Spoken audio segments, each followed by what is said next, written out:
This is what we got, bro. We got 6 Mexicans. We got 1 white guy. And we got some grapes. The guy who watched Blue Log or some shit. Into the danger area! Oh, it's in! This is Kaoru Mitoma. You might remember him as a guy from Japan's national team who infamously assisted the game-winning goal against Spain. You know, the one that was almost going out before he did the most anime-like thing I've ever seen and saved it literally less than a centimeter away from going out of play. Bro. Easily one of the craziest plays I've ever seen. Hold on. Bro, my ass crazy as hell just eating straight up a block of cheese. What the fuck?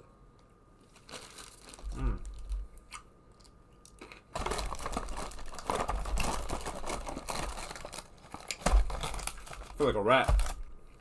Because the interesting thing about Mitoma is that he probably has one of the most unique and strange journeys to becoming a professional footballer that I've ever seen. From being recognized at a young age as a skilled prodigy in Japan, who one day dreamed of making it to the pros, only to be eventually offered a legitimate professional footballing contract, to then turn around and instead pursue a degree in sports science. It might sound counterintuitive, like if you wanted to be a pro, why not just accept the contract and start your career, right? Well, it's a lot more complicated than that, because as crazy as it sounds, today it seems like it's starting to pay off. And now with Mitoma finally starting to make a name for himself in the global and European stage in just the past few months alone, I think it's time you all heard his story. Mitoma grew up in Kanagawa, Japan to an average middle-class family. As such, he had a very typical Japanese childhood. Of course, in Japan and many other Asian societies in general, academics are seen as a priority. And although both parents had a background in sports, they emphasized to the young Mitoma that he should work hard in his studies to get into a good college and have a good career. But the problem was, as he got older and older, when he played football, he realized he was simply better than the other kids. And at the age of 10, after joining Japanese Division I team academy Kawasaki, he realized he wanted football to become his main job. And you'll say, well, of course he would, but you don't understand how seriously he took it for a 10-year-old kid. And boy, did he take it seriously. I'd argue more serious than even most pros today. And that's because the young Mitoma, while being a ball boy for a Japanese league match, watched the pros in Japan from the sidelines and thought to himself, how can I become like them? And while most players watching their idols decide to go and train hard, Mitoma went a step ahead and decided to literally study the pros. In his search for how he can grow up and have the highest chances of becoming a pro, he looked at what they did to train, looked at their tactics, and even looked at their diet. This man, in the most sports anime plot I've ever seen, unknowingly went on the path to studying sports science as a kid. Mitoma might have not exactly known it back then at the moment, but he was asking the right questions, trying to understand how the pros train, how they play on the pitch, the right tactics to use, and looking at their nutritional intake is incredibly important to athletes. And luckily, today's sponsor, Athletic Greens, is here to help. No cloud, not in my video.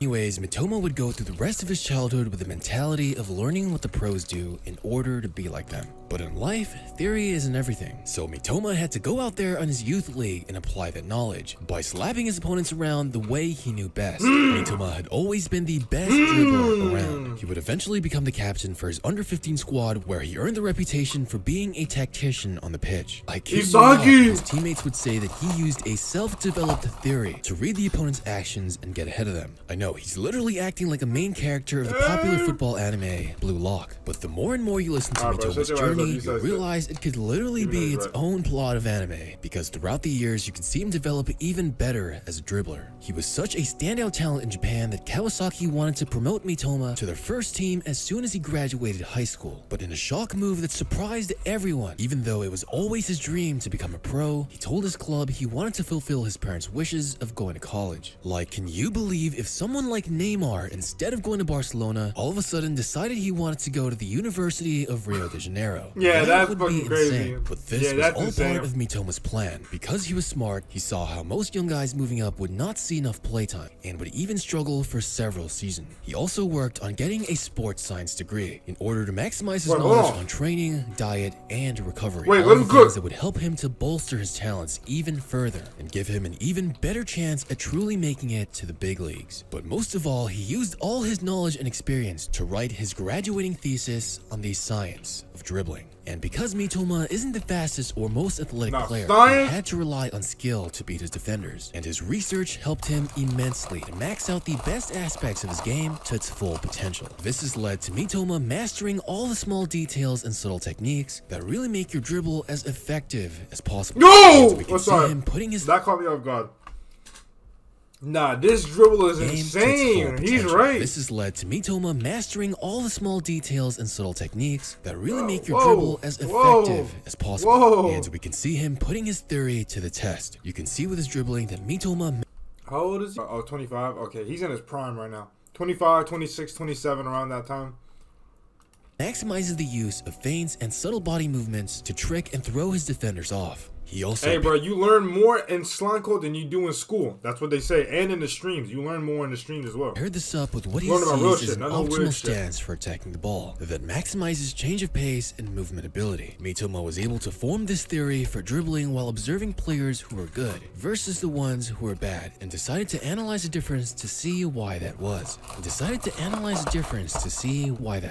As simple as it sounds, it's actually quite brilliant. But just considering the rarity of a professional footballer doing actual research and presenting data to improve his own skill has never really been seen before, and it's paid off massively for Mitoma, as he's already distinguished himself from other Japanese footballers of his generation. And after he graduated university, he finally took up the offer to join his youth club's first division team, where Mitoma was surprising Japanese football fans throughout the country with his skill. In his short time playing in Japan, Mitoma had a very impressive 30 goals and 20 assists in 61 appearances. That was good. Kawasaki win the league title and being named into the league's best 11. An incredible debut, despite him being a little older than your typical debuting pros throughout the world. He would also go on to win the Emperor's Cup, which is essentially like your Copa del Rey or FA Cup, and win the Japanese Emperor Super Cup Cup goes as hard. well. So just in a short amount of time, Emperor Mitoma won Cup. basically everything you could win in Japan. Now it was time for him to make the next step, and he would finally get recognition and make a move to Europe, where he joined Premier League side Brighton. But first went on loan to Union SG in the Belgian First Division. And Mitoma's first goal would later turn into a hat-trick shortly after,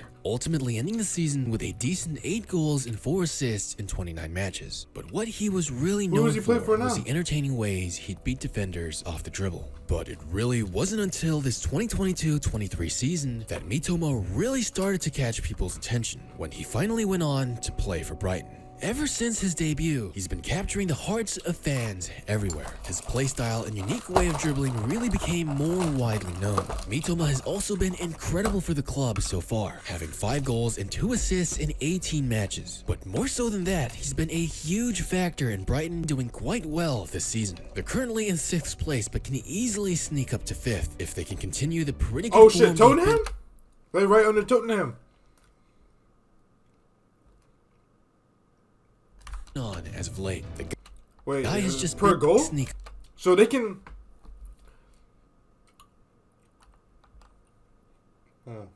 up to 5th if they can continue the pretty good form they've been on as of late. The guy has just been phenomenal. Even for Japan in the World Cup, he was a huge factor in the upsets that they made. And it's no secret that Japanese football isn't quite yet up there with the rest of the world's best. But they really showed last year that nothing is impossible. And Mitoma was a huge factor in Japan's incredibly entertaining World Cup run. Guys like Shinji Kagawa, Keisuke Honda, and now Kaoru Mitoma are really paving the way for Japanese football to improve. So who knows, eventually they might finally get their hands on the World Cup. But if there's anything you can learn from Mitoma, it's that taking some time to master your craft is definitely not a bad idea. There's more than just one path to achieve your goals. There's no need to rush or feel left behind. Just keep working hard and improving.